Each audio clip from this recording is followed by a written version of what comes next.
Meanwhile, there continued debate on the Internet sales tax bill, a bill which would allow states to collect taxes on more online purchases by state residents. Followed the Senate on C-SPAN 2 and now to the House here on C-SPAN.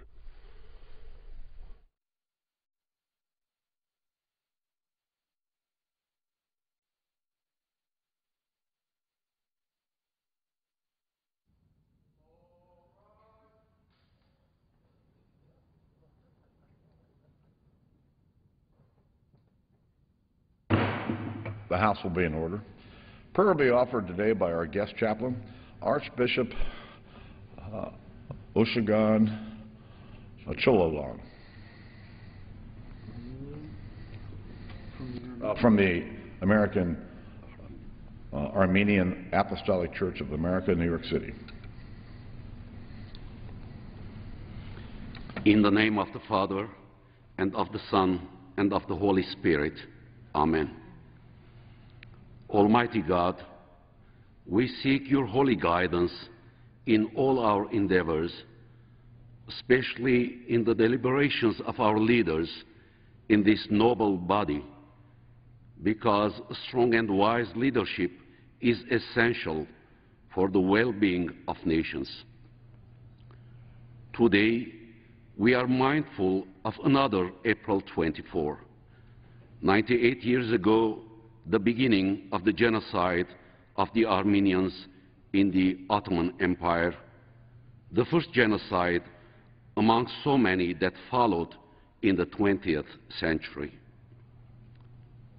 We beseech you, O Lord, to bless this land of America and its people. Empower them to continue serving your goodness as they did when they sheltered the remnants of the Armenian nation. Give your children wisdom, love, and compassion, that they may live and prosper with the gifts of your Spirit, justice, truth, freedom, and righteousness. Your name will be praised forever and ever. Amen. The Chair has examined the Journal of the last day's proceedings and announces to the House his approval thereof, and pursuant to Clause 1 of Rule 1, the Journal stands approved. The Pledge of Allegiance today will be led by the gentleman from California, Mr. Valadeo. I pledge allegiance to the flag of the United States of America and to the republic for which it stands, one nation, under God, indivisible, with liberty and justice for all. Objection. The gentleman from Rhode Island, Mr. Cicilline, is recognized for 1 minute.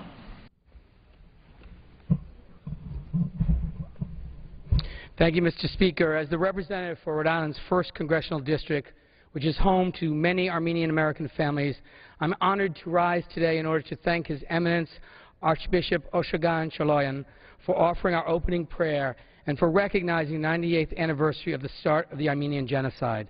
A native of Aleppo, Syria, Archbishop Choloyan was first ordained into the priesthood in 1967. He attended the American University of Beirut, where he majored in history and later received 2 master's degrees from the Princeton Theological Seminary. Since 1998, Archbishop Choloyan has served as the prelate of the Eastern Prelacy of the Armenian Apostolic Church of America and focused his efforts on strengthening local faith communities under his jurisdiction. On behalf of the Armenian community in my home state of Rhode Island, I'm honored to welcome the Archbishop here today and to join him in remembering the victims of the Armenian Genocide, the systematic extermination of Armenians living under the Ottoman Empire in the early 20th century. And I join members of the Congressional Caucus on Armenian issues in urging that our government finally recognize the Armenian Genocide as a historical fact. I yield back the balance of my time. The gentleman yields back his time. The Chair will entertain 15 further requests for 1-minute speeches on each side of the aisle. What purpose does the gentleman from New York seek recognition?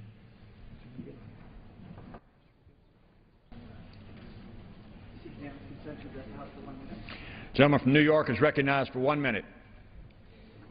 Mr. Speaker, America's biomedical research industry is the envy of the world, but the health insurance model is not keeping pace with the science. For cancer patients, this means that smart drugs purchased at a pharmacy and self-administered orally are dramatically more expensive than traditional chemotherapy administered at a hospital or a clinic. This makes no sense. That is why I've joined with a broad coalition of the cancer community to reintroduce the Cancer Drug Coverage Parity Act.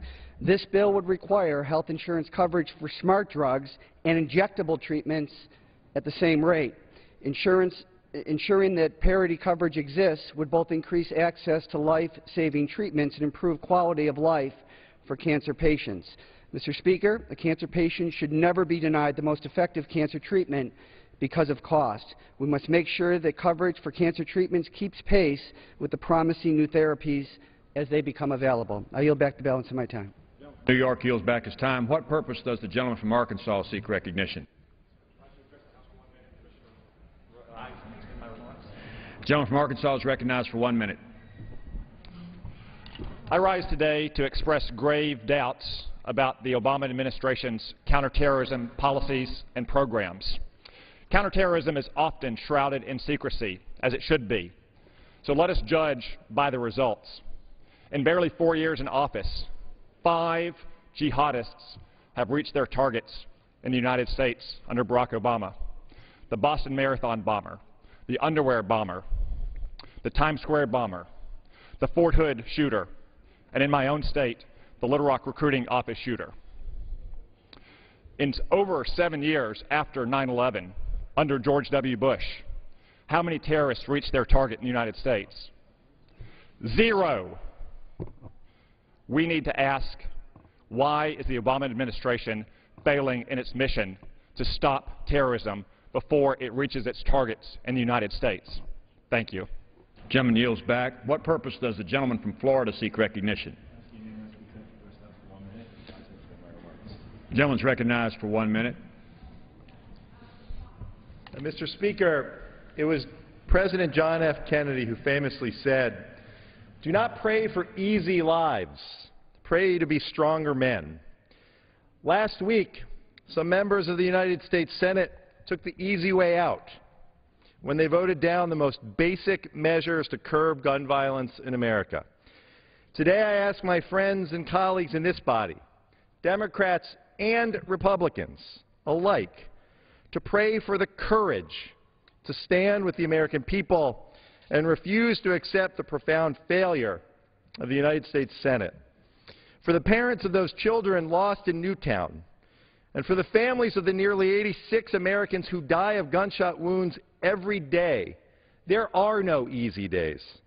Doing what's right, like stopping criminals from buying weapons online and cracking down on illegal gun trafficking, will not cost anyone a vote at the ballot box. For the American people know that these measures don't threaten the Second Amendment. They only protect the right of all Americans to life, liberty, and the pursuit of happiness. Mr. Speaker, too many lives have been lost, and too many lives are on the line not to get something done. I yield back. Gentleman yields back. What purpose does the gentleman from California seek recognition?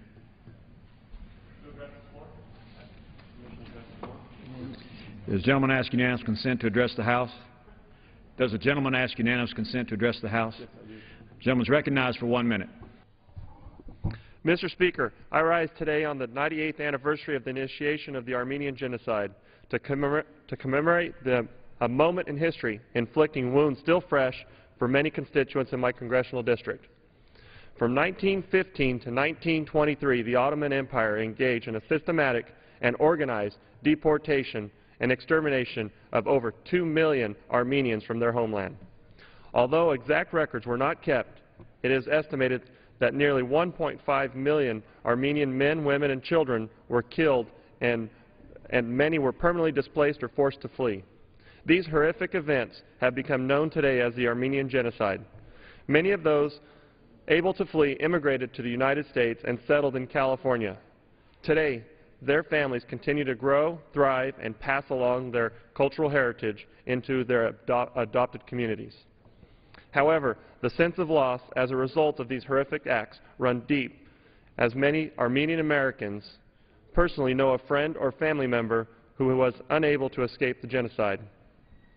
Despite the horrors of this time and broad international consensus that these events are rightly identified as genocide, The foreign policy of the United States refuses to acknowledge what so many already know to be true. Today, let us recognize and remember the 2 million Armenians whose lives were lost or forever changed by these tragic events. Thank you. The gentleman yields back his time. What purpose does the gentleman from California seek recognition? The gentleman is recognized for 1 minute. Thank you, Mr. Speaker. I rise in support of comprehensive immigration reform, and I especially want to thank the faith communities, and in particular I want to thank the evangelical churches that were here last week. There were over 300 either pastors or members of their church here, and I would like to read some of the things that they had to say from the Christian Post. Over 300 evangelicals representing 25 states gathered in the nation's capital Wednesday for worship, prayer, and meeting with members of Congress in an effort to bring about comprehensive immigration reform. Quote, "We're here to say that immigration reform has strong evangelical support," said the Reverend Gabriel Salguero. There were a number of very important pastors here, along with Dr. Richard Land, pastor and also a member of the Southern Baptist Convention. Pastor Kenton Bashore writes this, describing how ministries in the church have worked with children in his community who are living without a parent due to immigration laws that have broken apart their families. Direct quote, "This has to change." The pastor is correct. This has to change. I want to thank all the faith communities. They are united to make sure that we have a comprehensive immigration reform that reflects our values, and I'd like to thank them. I yield back, sir. The gentleman yields back. What purpose does the gentleman from California seek recognition? The gentleman asks unanimous consent to address the House. The gentleman is recognized for 1 minute. Thank you, Mr. Speaker. The House just recently released a 5-separate committee report requested by the Speaker of the House on the aftermath of Benghazi. It tells the American people a story that needs to be told and has not yet been completed. The story is we did not protect our people in Benghazi. The embassy asked for more security. Secretary Clinton cabled back no in April of 2012. On the very day, September 11th, that the ambassador was killed along with 3 of his colleagues, he said it is not a question of if but when this attack will come. Today, Congress has not yet seen a plan that ensures this will never happen again. The safety of our men and women all over the world in the State Department and other agencies needs to be assured. Mr. Speaker, the House needs to address this in a way that we can have confidence that people who serve us abroad will be properly protected. I yield back. The gentleman yields back his time. What purpose does the gentleman from Connecticut seek recognition? The gentleman is recognized for 1 minute. Thank you, Mr. Speaker. Mr. Speaker, 1 year ago tomorrow marks the anniversary of the Federal Reserve Board reporting that student loan debt has exceeded $1 trillion. What that means for the average student loan borrower in America is a debt level of $27,000. That's just the average. Many students graduate, sadly, with debt levels of 6 figures. Despite the fact that we have that looming burden on middle-class families all across the country, in 67 days, the subsidized student loan program, Stafford Student Loan Program, interest rate will double from 3.4% to 6.8%, adding even further interest debt to students unless Congress acts. Mr. Speaker, I've introduced H.R. 1595, the Student Loan Relief Act, with my colleague in the Senate, Senator Jack Reed. We have 95 co-sponsors in the House, which will extend the lower rate for 2 years and give this House time to come up with a comprehensive solution for higher education access and affordability, which again extends back to giving students better information when they enter college and helping those who have graduated in terms of allowing them to refinance. It is time, however, to pass the extension of the lower rate. Let's not go backwards. Let's help middle-class families all across America. I yield back. The gentleman's time has expired. What purpose does the gentleman from California seek recognition? The gentleman is recognized for 1 minute. It's core to our job, Mr. Speaker, to pass a responsible budget. That's job number 1. A budget tells us how we're going to be stewards of the taxpayers' resources. One of my first acts in Congress was to co-sponsor the No Budget, No Pay Act. We now have a budget that the House has passed, We have a different budget that the Senate's passed and the President submitted his budget. It is now time for us to go to conference. Mr. Speaker, I ask you to appoint conferees so we can get a real budget and start moving this country forward. That is core to our job. We must produce a budget in order to start addressing our debt and deficit and making sure the public understands what our priorities are. Mr. Speaker, now's the time to act. I ask that you appoint conferees, and let's get this country moving forward. I yield back the remainder of my time. Gentleman yields back. What purpose does the gentlelady from Florida seek recognition? Unanimous consent to address the body for 1 minute. Gentlelady is recognized for 1 minute.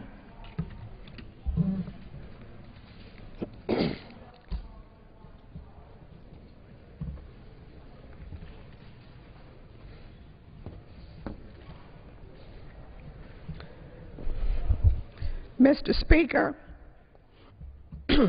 it's now been 843 days since I arrived in Congress, and the Republican leadership has not allowed a single vote on serious legislation to address our unemployment crisis.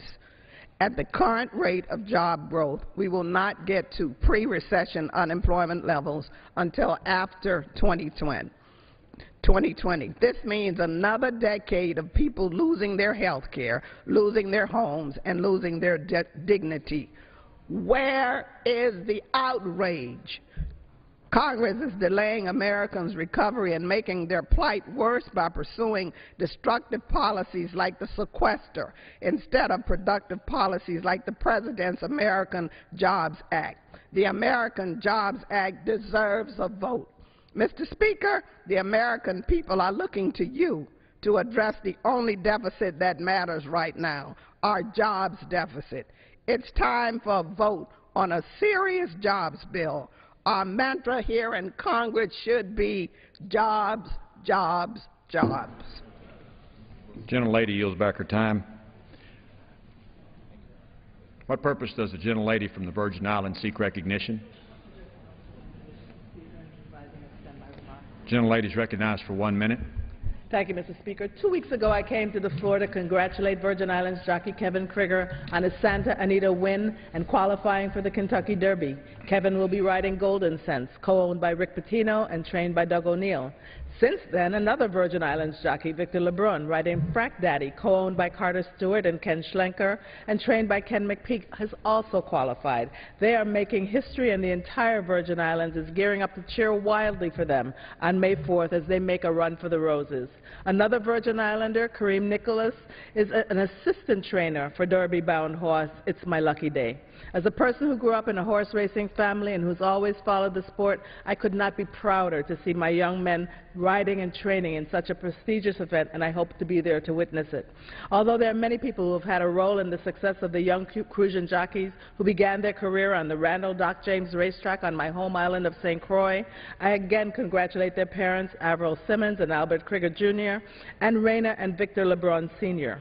The name of Julio Felix also stands out as a mentor of theirs and many other young Virgin Islands jockeys. I wish both jockeys luck in their maiden runs at the Kentucky Derby, but they and Nicholas are already winners to me and in the eyes of their fellow Virgin Islanders. I yield back the balance of my time. Gentlelady yields back her time. What purpose does the gentlelady from Hawaii seek recognition? Gentlelady is recognized for 1 minute. Thank you, Mr. Speaker. I rise today to highlight an issue that's very important to me, to my constituents in Hawaii, as well as to people all across the country. I've long been a supporter of requiring labeling for food containing genetically engineered, or GE, products. Food is a basic necessity in our everyday lives, and people have a right to know what's in the food we're eating. Today I'm joining a strong coalition led by Senator Boxer and Congressman DeFazio to introduce the Genetically Engineered Food Right to Know Act, which requires labeling of GE foods. The Food and Drug Administration already requires labeling of more than 3,000 ingredients, additives, and processes, but it has resisted labels for GE foods. Changing this outdated policy would simply add GE foods to that robust list, which would not be cost prohibitive for companies or consumers.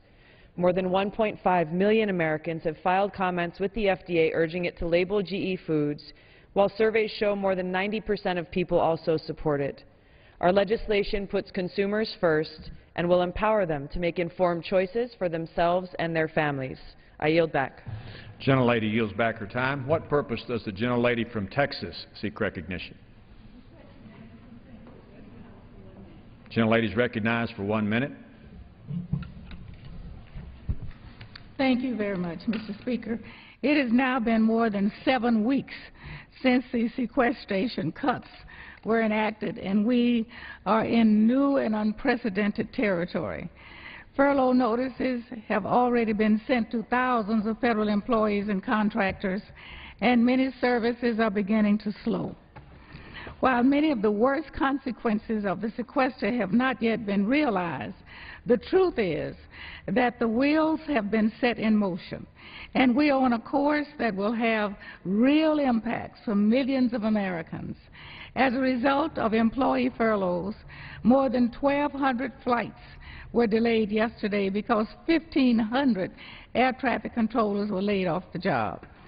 Because of the Republican majority's refusal to address the effects of sequester sensibly, the FAA estimates that a third of the passengers will face delays during the furloughs, with up to 6,700 flights arriving late at more than a dozen major airports each day.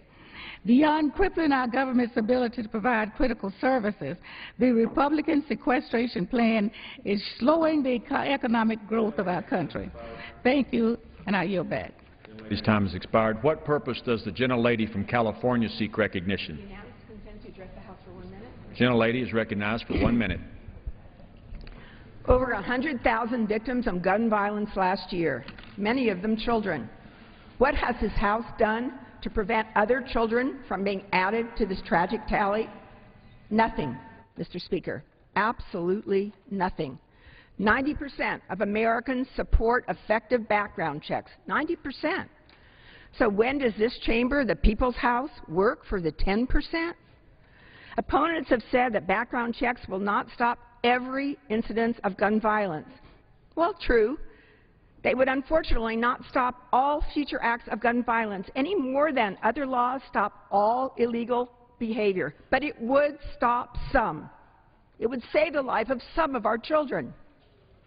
It would be all of us saying that we have a moral duty to ensure that those purchasing handguns are not an established threat to our families. And it would be the start of a comprehensive approach to protecting our families. You know, Congress plays politics on so many issues. Let's not play politics with the lives of so many innocent Americans. Gentlelady yields back her time. What purpose does the gentleman from Michigan seek recognition? Gentleman from Michigan is recognized for 1 minute. Mr. Speaker, my constituents and the American people deserve a budget. One of our principal duties in Congress is to pass a budget, yet Congress has already missed the legal deadline this year because the Republican leadership has not yet appointed conferees to continue budget deliberations.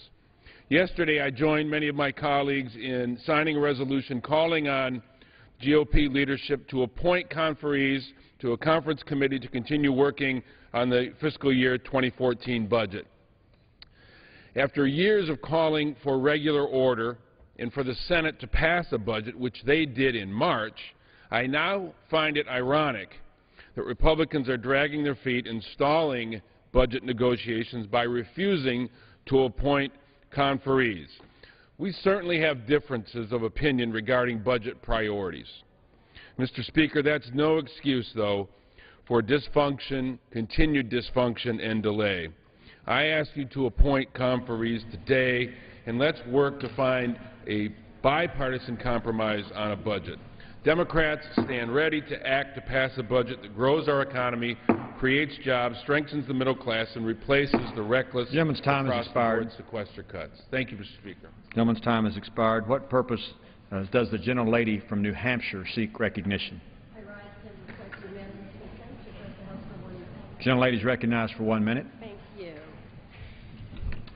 I would like to read into the record a letter that I received today from a 7-year-old in my district. Dear Congresswoman Custer, my name is Noah Dutiel. I am a second grader at Plymouth Elementary School. I'm hoping that you will help make sure that no other kids are hurt by guns. Thank you for your service. Sincerely, Noah. In my district, 90% of my constituents support universal background checks, including 75% of those that are members of the National Rifle Association. 6.5 million guns sold each year in the United States are sold by unlicensed private sellers, including online and gun show sales. And 40 to 50% of all gun sales have no criminal background check. In fact, a recent national survey of inmates revealed that 80% of those that used a handgun in a crime acquired it through a private transfer. Mr. Speaker, on behalf of Noah and all the families in my district, I ask that we schedule a vote to keep our families safe. Thank you. I yield back. Gentlelady yields back her time. What purpose does the gentleman from New Jersey seek recognition? Gentleman from New Jersey is recognized for 1 minute. Thank you, Mr. Speaker. Repeatedly, the Republicans have reprimanded the Senate Democrats, claiming budget negotiations have stalled because the Senate has failed to pass a budget. Now, the Senate Democrats have done their part. Republican leaders in the House must do the same by convening a conference committee to resolve our budget differences openly and honestly. That is the procedure that the Congress has always followed. That is regular order. The best interests of the American people shouldn't have to sit on the back burner for any longer. Unemployment remains too high. Wages are stagnant. And sequestration is taking its toll. We need to address our country's challenges and create jobs, reduce the deficit, and strengthen our middle class while creating ladders of opportunity for those to climb into the middle class. These are our top priorities. Sometimes these priorities get lost in the shuffle of partisan bickering. I urge the Republican leadership to follow regular order and create a conference committee now. I yield back. Gentleman yields back his time. What purpose does the gentleman from Kentucky seek recognition? Request permission to address the House for 1 minute. Gentleman is recognized for 1 minute. Thank you, Mr. Speaker. Mr. Speaker, opponents of comprehensive immigration reform will do anything to stop progress in today's world. Now they're using the terrorist attacks in Boston to somehow draw some connection between those events and the problems that really plague our immigration system. There is no connection. But problems still remain. We still have to secure our borders. We still have to make sure that employers are only employing legal Americans. We still have 11 million undocumented people in this country. We don't know why they're here or who they are. We still need seasonal workers for many of our economic activities. We still need highly skilled workers, engineers, technicians, some of whom have been trained here but cannot work here. We still have people overstaying their visas, and we still have the problem that we need to increase the flow of immigration to stimulate our economy. You know, delaying immigration reform will only weaken our economy and make us less safe. It is much better that we know everyone who is in our country, why they're here, and make sure they're paying taxes and contributing to American society. We need to pass immigration reform now. I yield back. Gentleman yields back his time. What purpose does the gentleman from Virginia seek recognition? I ask unanimous consent to address the House for 1 minute and to revise and extend my remarks. The gentleman from Virginia is recognized for a minute. Mr. Speaker, earlier this month, I and 19 of my colleagues wrote to the Energy and Commerce Committee urging them to engage us in a debate on the House floor as to what our national policy should be in response to climate change. Now, that request has been met with silence, but that's a more preferable response than the 53 votes that the House undertook during the last session to block the Obama administration from using its existing authority to address climate change. In fact, for the year 2012, when this House voted to overturn a scientific finding that, in fact, climate change was occurring, we experienced the warmest year on record. More than half of this nation's counties were declared a federal disaster area, due mostly to drought, but also to extreme weather events. We experienced the second worst year of extreme weather events. In fact, Hurricane Sandy cost the federal government more than $65 billion, and took the lives of 147 Americans. And we experienced the third worst year for wildland fires. More than 9 million acres were burned. These severe temperatures and extreme weather events we are experiencing all fit the predictive pattern of global climate change. Our failure to take action dooms future generations to ever more powerful and destructive weather events, altered coastlines, more devastating droughts and wildland fires, and greater food scarcity. It's time to take action on climate change. Thank you, Mr. Speaker. Gentleman's time has expired.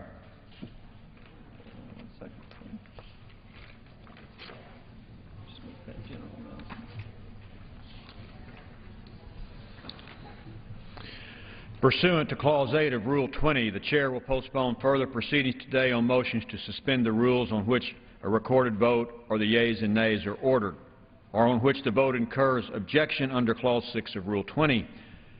Recorded votes on postponed questions will be taken later.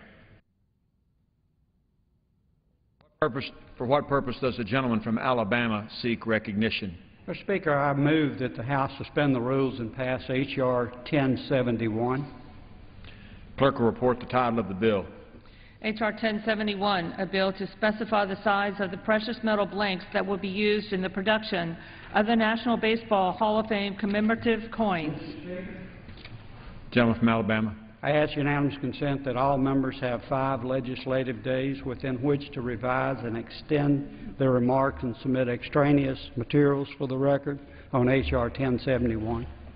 Without objection, pursuant to the rule, the gentleman from Alabama, Mr. Baucus, and the gentlewoman from Alabama, Ms. Sewell, will each control 20 minutes. The Chair recognizes the gentleman from Alabama. Thank you, Mr. Speaker. Mr. Speaker, I yield myself such time as I may consume. The gentleman is recognized for as much time as he wishes to consume.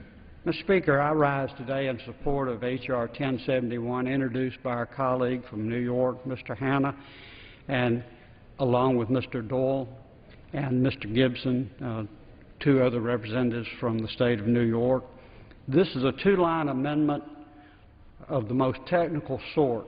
It amends the National Baseball Hall of Fame Commemorative Coin Act, sponsored by Mr. Hanna and Mr. Doyle, and passed last year by this Congress. The legislation calls for the Mint to strike and issue next year's coins in commemoration of the Hall of Fame's 75th anniversary. The coin will be domed, Mr. Speaker, the first of that kind ever done by the Mint. As they did the technical work of preparing to produce the coin, the Mint discovered that using a standard coin blank and stamping the center part into a dome drew the edges of the coin inward a few thousandths of an inch. Not a big deal, but enough to be out of spec with the finished size of the coin designated in the legislation. To avoid making a coin not in compliance with the law or having to purchase expensive custom coin blanks, this bill simply eliminates the requirement for the finished size and specification that the coins be struck on standard commemorative coin blanks. The result will be a less expensive coin and less work for the Mint. Truly a technical amendment, Mr. Speaker. I urge its quick passage, and with that I reserve the balance of my time. The gentleman from Alabama reserves his time. The gentlelady from Alabama is recognized. Mr. Speaker, I yield myself such time as I may consume. The gentlelady is recognized for as much time as she wishes to consume. Mr. Speaker, I rise in support of H.R. 1071. The bill corrects the specification of the precious metal blanks to be used by the U.S. Mint in making the National Baseball Hall of Fame coins, which Congress authorized last term. This correction will result in a cost savings, permitting the U.S. Mint to implement the design specifications using standard size blanks and produce the coins by January 2014, the required deadline. Last Congress, I voted in favor of minting the National Baseball Hall of Fame commemorative coin. Proceeds from the coin will go to the National Baseball Hall of Fame in Cooperstown, New York, to help fulfill its mission of preserving history, honoring excellence, and connecting generations through the rich history of our national pastime. One of the most popular exhibits at the Hall of Fame is that of Jackie Robinson, who broke the color barrier in 1947, bringing his amazing skills from the Negro League to win Rookie of the Year his first year. He led the Brooklyn Dodgers to 6 pennants in 10 seasons, including their own World Series in 1955. He was the 1949 National League Most Valuable Player. Jackie Robinson was elected to the Hall of Fame in 1962 after his phenomenal career. Most importantly, he showed tremendous grace and poise as he integrated the major leagues and served as an inspiration to so many of us and generations to come. The number he wore, 42, as a Brooklyn Dodger, has been retired in his honor, and no other ball player can wear that number again. Baseball is also a wonderful pastime in my own district of Birmingham, Alabama, where we have a minor league team, the Birmingham Barons, and enjoy the baseball. Without resolve, I ask for passage of 1071, and I reserve the balance of my time and urge my colleagues to approve this bill. Gentlelady reserves. Gentleman from Alabama. Mr. Speaker, I now yield 2 minutes to the gentleman from New York, Mr. Hanna, who is the sponsor of this legislation. The gentleman from New York is recognized for 2 minutes. I thank the gentleman emeritus for yielding and for his strong support of the National Baseball Hall of Fame commemorative coin bill. Mr. Speaker, the United States Mint is working hard to produce spectacular coins, next year honoring the National Baseball Hall of Fame's 75th anniversary. As called for in the legislation I authored in last year's Congress, the coin will be unique in the history of the Mint. They will be domed, and with the back of the coin depicting stitches that appear on a Major League Baseball. In doing the production work, the Mint discovered that the work to make the coin domed would make the finished coin slightly smaller than the standard finished commemorative coin. I am pleased the Mint has brought this to our attention and asked that we do a technical amendment to allow them to use standard coin blanks instead of having to secure expensive custom ones. Since all production costs of commemorative coins are passed on to the consumer, this will keep the cost of these coins down for baseball fans around the world who want to commemorate 75 years of collecting, displaying, and honoring our national pastime. Mr. Speaker, this is a good bill that actually saves money and effort, and I urge its immediate passage. I yield back the balance of my time. The gentleman yields back his time. The gentleman from Alabama reserves. The gentlelady from Alabama is recognized. I yield back the balance of my time, Mr. Speaker. The gentlelady yields back her time. The gentleman from Alabama. Mr. Speaker, at this time I recognize the gentleman from New York, Mr. Gibson, for 2 minutes. The gentleman from New York is recognized for 2 minutes. Well, I thank the gentleman for yielding, and it's a great privilege to rise today in support of this bill. I'm proud to represent Cooperstown in upstate New York, home of the Baseball Hall of Fame. Baseball, America's pastime, something that unites us, and I think also something that engenders hope throughout our country, the feeling that we all have in April, the possibility that our team could go all the way and win the World Series, something indeed that unites us. A coin is a fitting way to honor the Hall of Fame and also help our efforts for tourism in central New York. And, you know, this bill and this coin is able to do all that at no cost to the taxpayer. I might also say that this competition, where we now have children from across the country that are involved in this competition to provide the best design, is, I think, going to kindle even more support for baseball. And so I urge my colleagues to support the bill. I thank Mr. Hanna for his leadership and the chairman for the opportunity to speak this morning in support of it. And I yield back. The gentleman yields back. The gentleman from Alabama is recognized. Thank you. Mr. Speaker, I want to commend my New York colleagues for bringing this bill.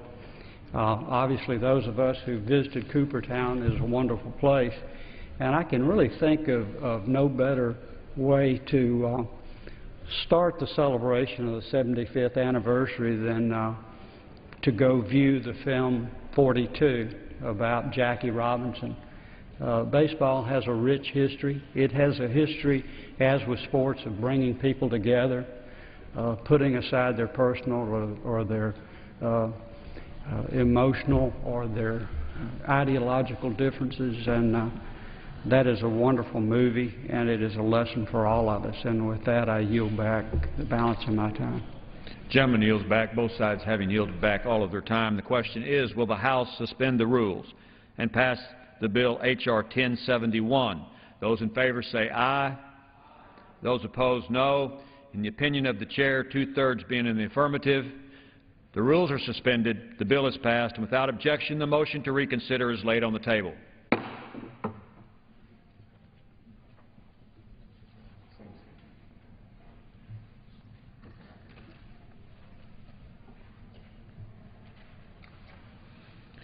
For what purpose does the gentleman from Alabama seek recognition? Mr. Speaker, I move the House suspend the rules and pass H.R. 360 as amended. The clerk will report the title of the bill. H.R. 360, a bill to award posthumously a Congressional Gold Medal to Addie Mae Collins, Denise McNair, Carol Robertson, and Cynthia Wesley to commemorate the lives they lost 50 years ago in the bombing of the 16th Street Baptist Church, where these 4 little black girls' ultimate sacrifice served as a catalyst for the civil rights movement. Mr. Speaker, I ask unanimous consent that all members have 5 legislative days within which to revise and extend their remarks and submit extraneous materials for the record on this legislation. Without objection, pursuant to the rule, the gentleman from Alabama, Mr. Baucus, and the gentlewoman from Alabama, Ms. Sewell, each will control 20 minutes. The chair recognizes the gentleman from Alabama. Thank you, Mr. Speaker. I yield myself 4 minutes. The gentleman is recognized for 4 minutes. Mr. Speaker, it's an honor to manage this bill and to have worked with my colleague and the sponsor of this legislation, Congresswoman Terry Sewell, who is the driving force behind this legislation. She's worked tirelessly to bring this bill to the floor, and it has come to the floor with strong bipartisan support. Through her work and those of many members on both sides, including the Alabama delegation, we're proud that this bill has 296 members as co-sponsors. The bill, as the title reflects, posthumously awards a Congressional Gold Medal that recognizes these 4 little African-American girls. Their pictures are on the floor of the House there, and you can see their very tender age. Their lives were cut short on a bombing of the 16th Street Baptist Church in Birmingham on September 15, 1963. Many trace this decisive and heinous act to an impetus for the passage of the historical Civil Rights Act of 1964.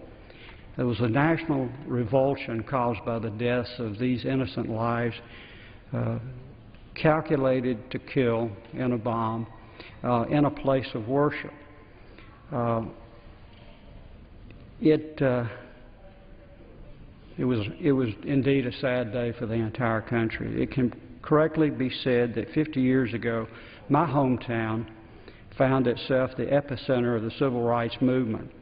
The images of conflict and violence from Birmingham that flickered nationally on what were still predominantly black and white TV stations or screens shocked the conscience of the nation and I believe most citizens of Alabama. During the recent Faith and Politics Congressional Civil Rights pilgrimage to Alabama, a large bipartisan delegation of members viewed some of the historic sites in Birmingham. We were led on the pilgrimage by my friend and Congresswoman Sewell's friend, Congressman John Lewis, who from personal experience spoke authoritatively about those years. As we know, he was beaten many times himself. The 16th Street Baptist Church is still a vibrant place of worship. But on that day, 50 years ago, we, just a few months ago, stood in a moment of silence in remembrance of the haunting act of evil that occurred there a half-century ago. Churchgoers gathered peacefully on that a beautiful fall morning, as they faithfully did every Sunday, to praise, pray, and worship. In fact, 26 children were making their way to the downstairs assembly room to prepare for a sermon entitled "The Love That Forgives" when the bomb went off. The 4 little girls whose pictures are on the floor of the house, Addie Mae Collins, Denise McNair, Carol Robertson, and Cynthia Wesley, were almost instantly killed. Looking at those faces now, they speak as strongly to me on the House floor today as they did to newspaper readers and television viewers at the time of the bombing. As Congress and the country, eyes were open and we were shocked enough to finally pass civil rights legislation affirming the rights and protections of the U.S. Constitution, not to depend on what color your skin happens to be. The civil rights struggle was long and hard, filled with both sorrow and joy. There's a special place in history and in our hearts for all of those who were killed and injured in Birmingham. With that, I reserve the balance of my time. Thank you. The gentleman reserves the balance of his time.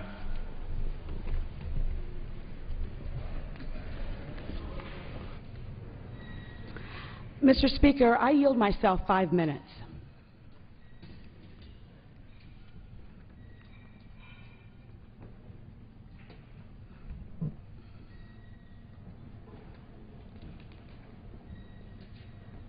Gentlelady from Alabama is recognized for 5 minutes.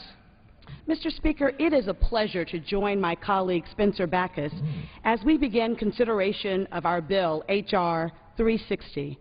I am proud to have had the entire Alabama delegation, Representative Bonner, Adderholt, Rogers, Roby, and Brooks, as well as Alabama natives Representative Lewis and Bishop, join me as original co-sponsors on this legislation.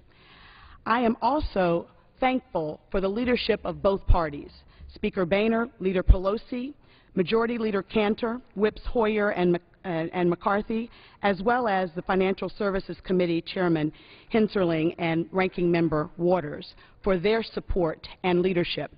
I also want to thank the more than 296 members of Congress who co-sponsored this bill.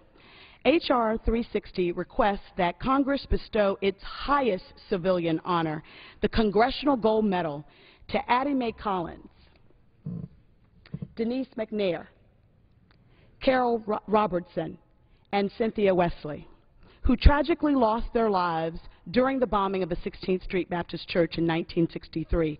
These beautiful girls never got a chance to live out their promise, but their lives were not in vain. As Dr. King said at their funeral, they are the martyr heroines of a holy crusade for freedom and human dignity. At 10:23 on Sunday, September 15, 1963, amid high racial tensions, a bomb went off in the 16th Street Baptist Church as people gathered to worship for Sunday. The explosion killed 4 little girls who were in the basement bathroom preparing to return to Sunday school. 22 people were injured by the blast, including the younger sister of Addie Mae Collins, Sarah, who survived but lost her eye. The senseless deaths of 4 little girls shocked the nation and became a galvanizing force for the passage of the Civil Rights Act of 1964. But, Mr. Speaker, justice was long delayed because it wasn't until 37 years later, on May 18, 2000, that all 4 Ku Klux Klan members who planted the bomb were finally brought to justice for their crimes. These innocent girls lost their lives much too young. Addie Mae Collins, 14, was a reserved and sweet little girl. She liked for people to be at peace around her, they said. Denise McNair, 11 years old, was a loving and friendly child who already exhibited a take charge and generous spirit, helping others as she went along the way. Carol Robertson, 14, was a vivacious young girl who was an avid reader and played the clarinet in the band. Cynthia Wesley, 14, was an honor student who enjoyed playing the saxophone in her school band, and on that fateful Sunday was going to be her first day serving as an usher in church.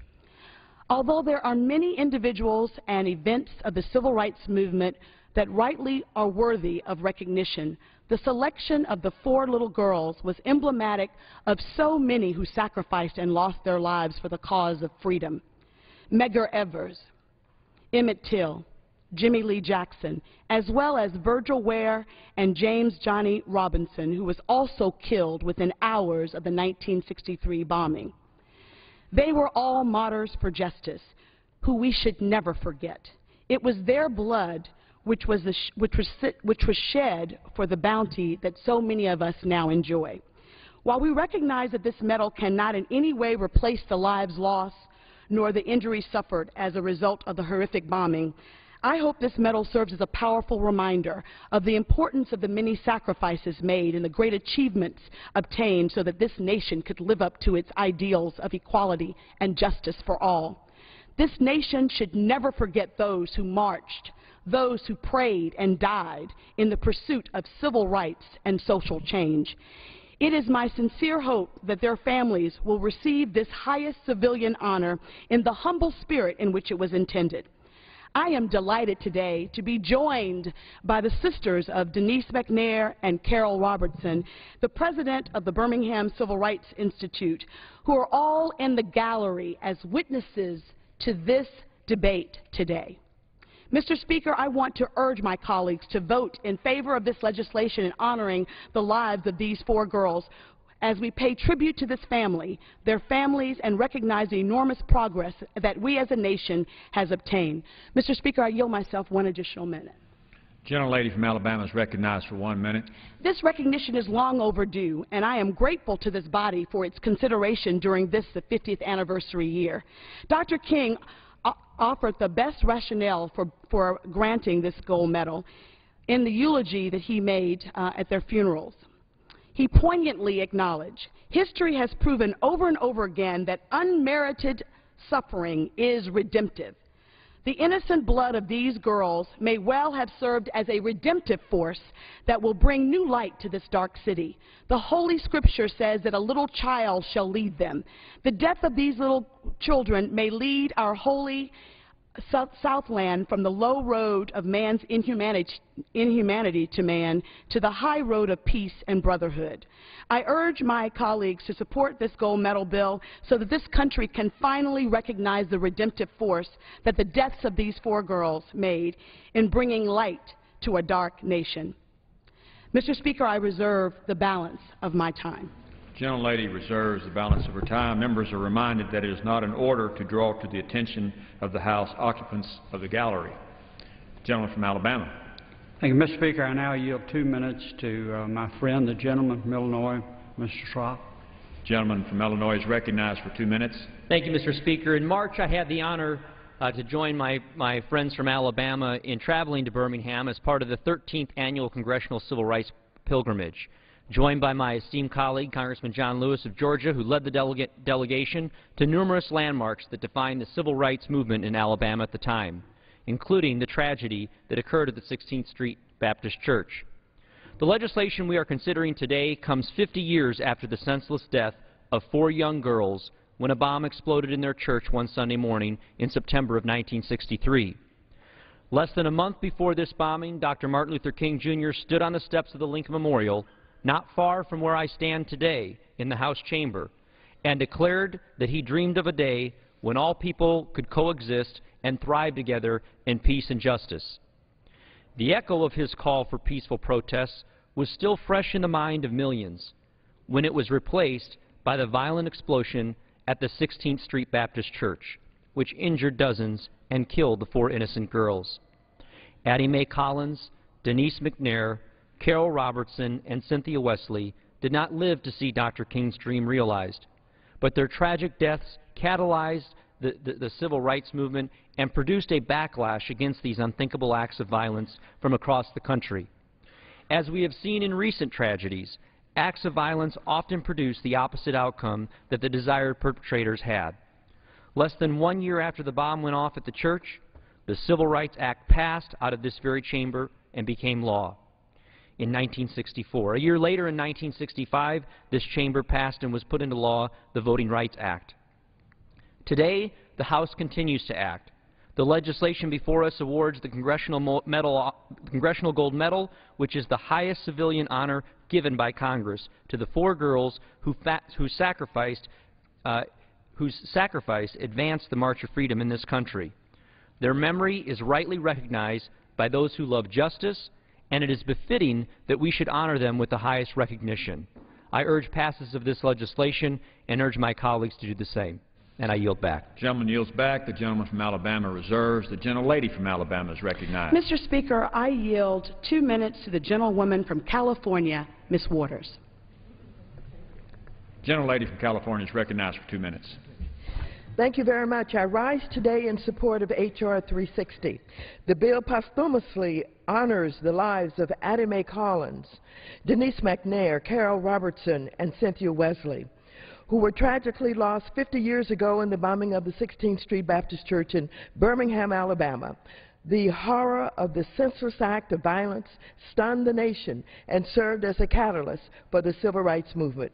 I would like to thank my colleagues on the Financial Services Committee, especially Congresswoman Terry Sewell and Chairman Emeritus Spencer Backus, for their work to ensure that these girls receive our highest civilian honor as we commemorate the 50th anniversary of their deaths.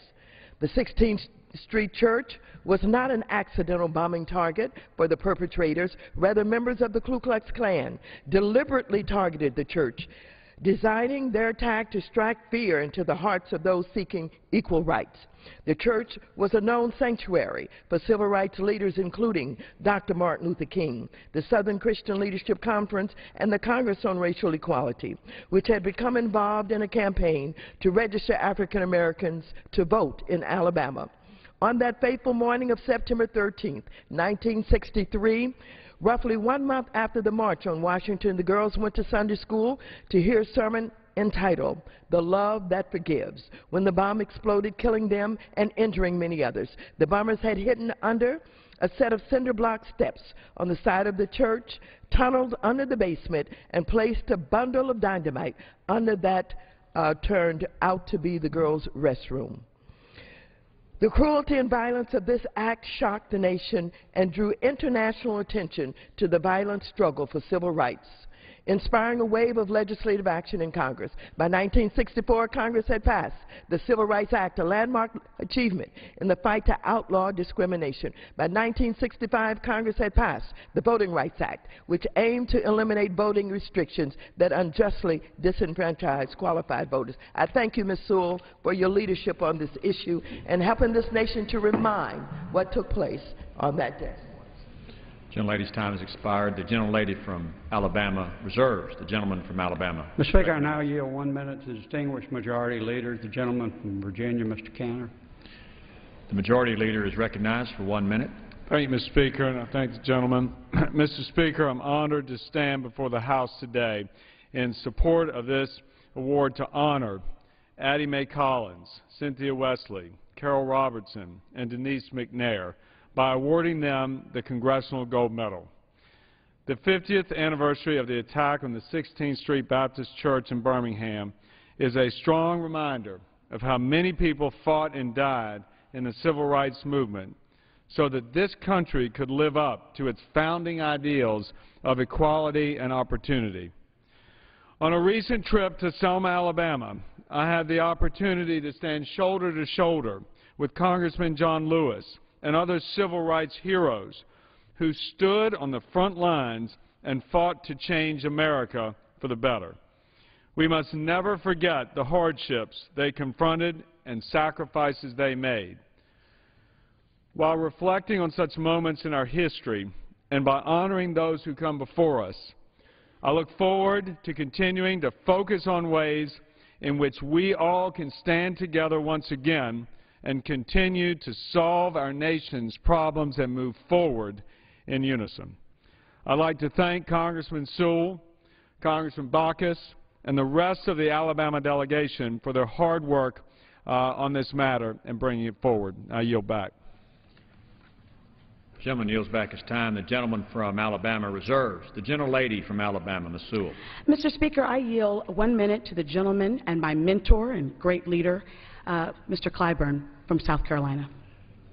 Gentleman from South Carolina is recognized for 1 minute. Thank you, Mr. Speaker. Mr. Speaker, I rise in strong support of H.R. 360. This timely legislation will provide for the posthumous awarding of the Congressional Gold Medal to Addie Mae Collins, Denise McNair, Carol Robertson, and Cynthia Wesley. These 4 precious girls were killed in the bombing of the 16th Street Baptist Church in Birmingham, Alabama, 50 years ago this year. 1963 was a pivotal year in the struggle for civil rights in our nation. It marked 100 years after the Emancipation Proclamation and was the year of Martin Luther King Jr.'s stirring letter from the Birmingham City Jail, which sounded the call for nonviolent civil disobedience to counter oppression in the Jim Crow South. In that letter, Dr. King famously proclaimed, "Injustice anywhere is a threat to justice everywhere."